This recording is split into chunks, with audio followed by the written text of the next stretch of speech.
Okay, kenapa ada orang lagi memilih untuk main PC gaming nak dibandingkan dengan mobile, nak dibandingkan dengan konsol. Okay, untuk kelebihan PC gaming ni disebabkan yang pertama kita boleh adjust kita punya ni lah, kita punya setup.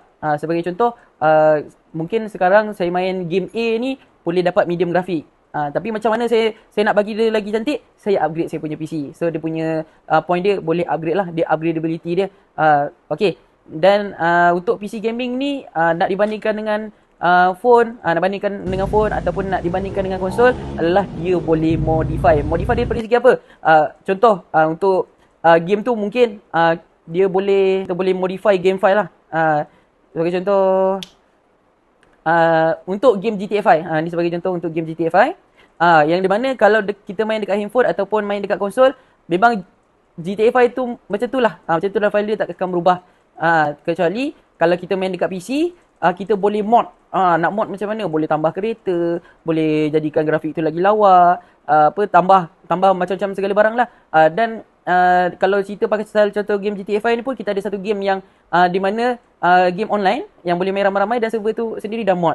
Bayangkanlah dekat dalam game GTA 5 ada kereta buatan Malaysia, ada kereta Saga, ada kereta Beza. Woi, padu tu.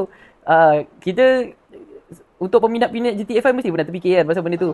Nak main asyik game, asyik pakai kereta GTA tu, kadang-kadang lawa tu tak apa. Kalau yang tak lawa tu, ni kan 3 kereta lain.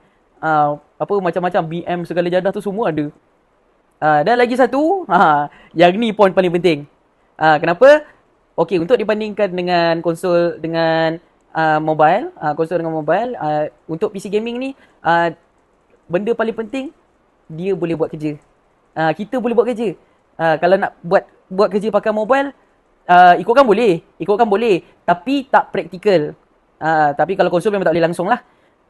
Tapi kalau PC, buatlah kerja apa. Sebagai contoh, nak buat surat, nak buat presentation, nak buat apa lagi, nak buat edit gambar, semua boleh. Jadi dalam masa kita main game, buat kerja jangan tinggal. Okey, jadi macam mana? Korang berminat tak nak main PC gaming? Kalau korang dah rasa start berminat nak main PC gaming, korang cuba subscribe dan jangan lupa komen dekat bawah. InsyaAllah nanti kita share lagi banyak tips-tips yang menarik. Padu lagi.